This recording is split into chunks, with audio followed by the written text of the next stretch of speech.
broccoli and zucchini combined together are the best known retardants for both prostate and breast cancer. Now, who's here a fan of yellow squash?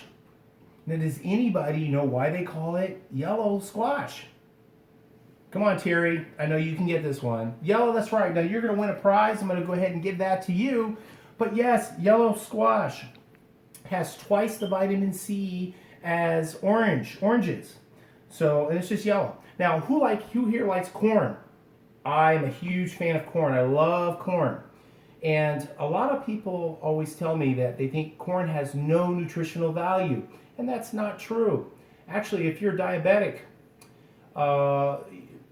corn has blood stabilizing sugars, and it's also high in fiber and great with a lot of phytonutrients that are in corn. Now, the corn that you're going to try today is actually going to be some of the sweetest corn that you've probably ever tasted. Okay? Now, I'm also going to add for this show some purple cabbage. Let me get some purple cabbage here. Now, this purple cabbage actually starts off in the ground red. That's why it's called red cabbage. It looks purple, but it's red. It's very high in iron.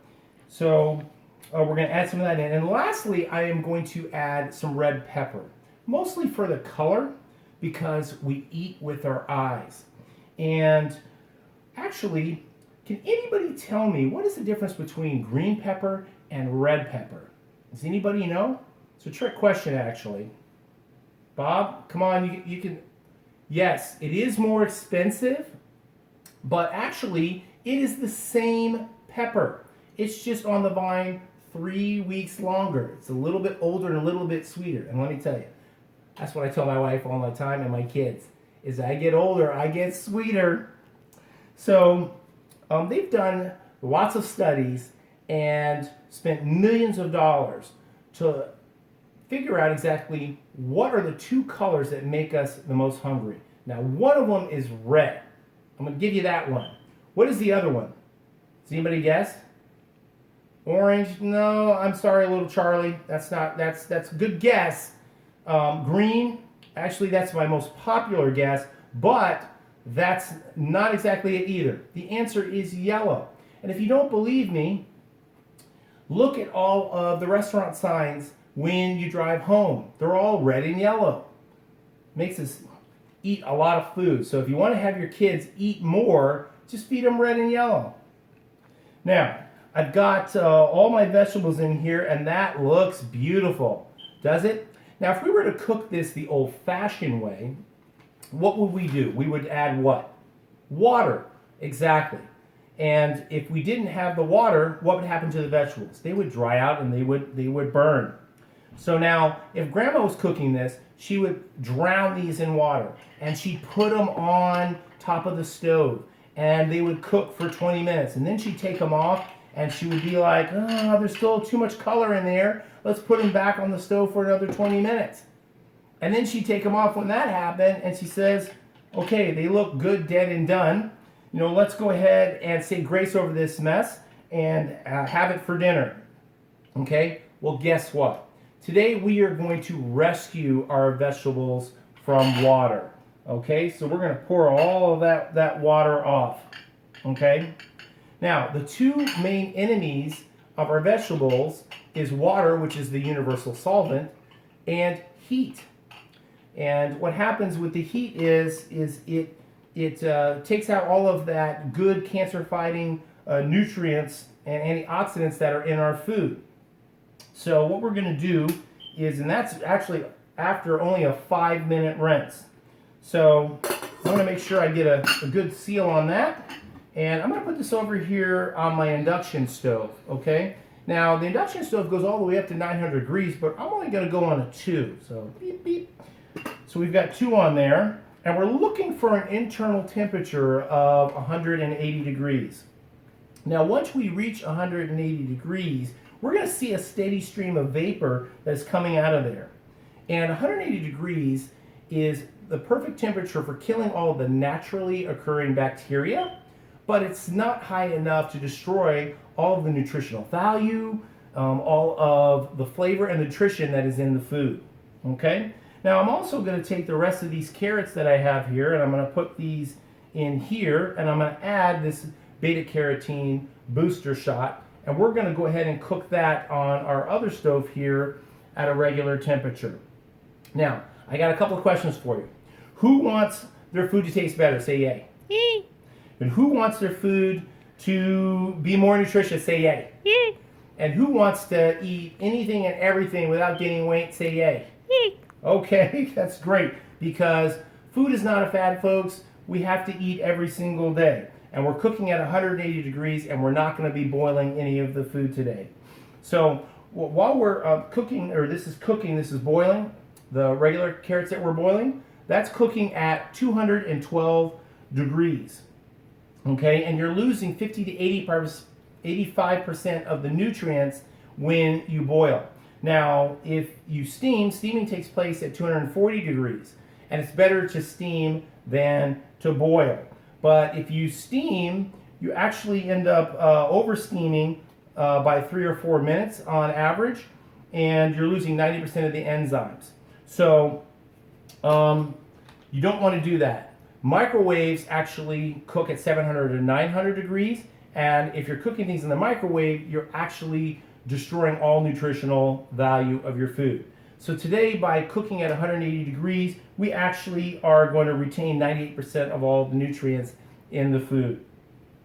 Okay, now while those are cooking, we're going to go ahead and I'm going to cut up a couple more carrots here. So we're going to do that. And we're actually going to make a stir fry that's going to turn into a salad. All right. Now, I'm going to show you a couple of additional cones here. Okay, this is my julienne cone. Oops. There we go. And does anybody here like coleslaw? I've got some cabbage here. And Nancy, do you make your own coleslaw? What is the hardest part about making coleslaw? Anybody? Yeah, cutting it up. Yeah, it is kind of messy. But I was gonna say that making a stir fry, driving to the Chinese restaurant is probably the hardest part. Now, when you buy coleslaw at the store, what are you spending? You know, a head of cabbage goes for, I don't know, about $1. I don't know what you spend locally, but here at Publix, locally, a head of cabbage is 98 cents. And also, fresh coleslaw in the deli case at Publix is roughly $5 right now. But we're going to save a lot of money today because we're going to make our own. And let me mention, gentlemen, 2 servings of green cabbage a day will cut your chances of prostate cancer by 67%. So it's cheap, it's easy, and it's also good for you. Now, the kitchen cutter takes the cabbage down to the last 2 leaves. And that is where everybody touches the cabbage and handles it, and that's where all the pesticides lie in the cabbage as well. Now, I also have some red cabbage here, and we're going to go ahead and cut this up. Now, when it comes to color, the red cabbage is actually 4 times better for us. It costs 30% more, but there's 4.5 times more nutritional value in the red cabbage than the green cabbage. Now, a lot of people ask me, when you're cutting on the kitchen cutter here, both forwards and backwards, are you going to injure yourself? And the answer is no. But if you put your hand down the back, you're going to get chef salad, finger food, hand burger. Okay, the bad jokes are going to keep coming, folks. Now, if you're cooking 2 meals a day, that's 700 meals per year. And that's 50,000 meals in your lifetime. Now, Bob, if you were going to cut down 50,000 trees, would you use a hacksaw or a chainsaw? Chainsaw. You'd use a chainsaw. That's right. As men, we know about good tools. We have John Deere and Craftsman. But you know what, guys? You know what the ladies have in the kitchen? They have Deere John and Craftsman. Okay? We have $300 weed eaters. We have $500 chainsaws, $1,000 Snap-on tools, $5,000 riding lawnmowers. Does anybody here have a riding vacuum cleaner? Anyone? Because if you got one, I'll buy it from you right now, and I can get my kids to actually vacuum the house. Okay. Now, does anyone have one of these? Remember these? Okay. Don't laugh at mine, because mine actually is the deluxe model. It actually comes with Band-Aids and a tetanus shot. Okay. This is the hacksaw. This is the chainsaw. We need really good tools for the kitchen. Now, do we have any celery lovers here today? I'm a huge fan of celery. And celery salt is actually the only safe salt that you can actually eat. And if you have high blood pressure, if you munch on a stalk of celery, actually will take your blood pressure down 10 points instantly. Now, the hardest part about celery is what? Tanya, what is it? Strings? Yep, you're right. The strings. And the strings are really hard to digest. So what we're going to do is we are actually going to put the celery to the back of the hopper. Okay? And we're going to turn this. And what we're going to do is now we're going to have a salad with no strings attached. And if I do it just right, I am going to have my vegetable awareness ribbon. Okay? Now, now I see vapor coming out of the pot now. Okay, that's good. So we're cooking the vegetables without killing them. And all the antioxidants, the nutrients, the flavor is all intact in here. Okay? And we call this a vapor seal. Now, as you can see, this is floating on a cushion of water. Okay, now remember, there's no water in the pot. Now, when I pull this off, this is actually going to lock. Okay? And in 15 seconds, it's going to lock up tight. And we're not even going to be able to pull this off. But the food in here is still cooking. And everyone asks, what's the difference between your cookware and everyone else's cookware? Well, whether you're buying cookware from Macy's, Williams-Sonoma, or Walmart, they all essentially do the same thing. They cook from the bottom up. But this is waterless, greaseless cookware. It actually has a thermal core process where all the vegetables are still cooking right now. Okay? And they're not done, even though they're off the stove. We're going to set these to the side because we're going to go ahead and eat them in a minute. And these were cooking for how long again, Bob? 8 minutes. Probably 4 or 5 minutes, probably. Okay, not a long time. They just need a couple more minutes to go ahead and finish cooking. We're going to put them back off the stove and set them over here. Now, the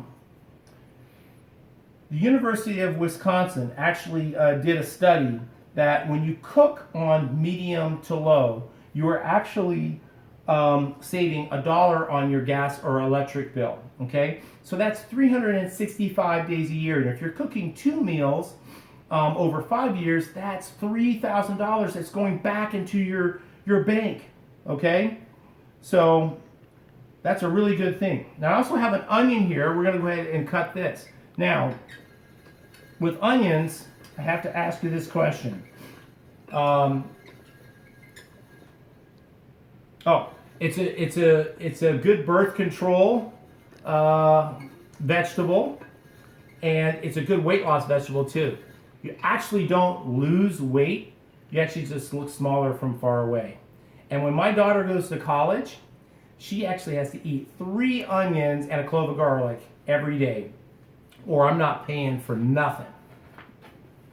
Okay, you ever wonder why you have tears when you cut an onion? And that's because all of the oils and the gases release on the outer skin. With the kitchen cutter, you're going to cut these up and you're going to throw that away. You will never have tears again. The kitchen cutter does a really good job. Now, I've got one more cone I want to show you. One more cone.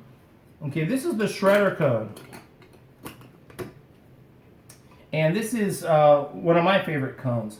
We are actually going to go ahead and use some cheese plant. Tanya, have you ever heard of cheese plant before? No? Well, cheese plant is actually butternut squash. It's the sweetest of the squashes and actually has 7 times more vitamins than a 5-pound bag of oranges.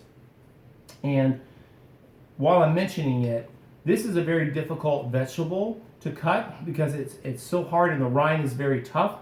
So this cuts right through it. And we don't eat it that often because it's so difficult to cut. So we're just going to throw that rind away. And also, speaking of cheeses, bring all of your hard cheeses home because this cone will go through that cheese like a hot knife through butter. And block cheese is half the price of shredded cheese. Now, is anybody impressed with my kitchen cutter? Okay. Would anybody like to have one? Today's a free gift. I'm giving away 2 of these at every single show. Okay. Now, Tanya, if you get one today that's free, you can't put it in the cupboard or the gadget graveyard. You got to put it on top of the counter. Okay. I put mine on the counter. I use it every day for both baking and also for salads. Okay, goes through, cuts apples really well. And again, I'm going to give away 2 of these at the end of the show. Now, folks, we have a salad here. Okay, this salad will keep for 5 days in the fridge. Just put it in a gallon Ziploc bag. And you have salad for a week. 2 cups of this salad during the week will cut your internal chances of cancer down by 85%. And unfortunately, most of us are just eating honeymoon salad. Bob, do you know what honeymoon salad is? Come on, you know what honeymoon salad is. It's lettuce alone without the dressing. Don't worry, you guys are going to get that joke later. Okay? Now, before I put this salad away, let's take a minute and celebrate on this beautiful day. Let's go ahead and clap. We have cut our chances of cancer by eating food this way. Let's go ahead and applause for that. Because when I first got this job, I had a sign and I gave it to my wife. I said, okay, that's it.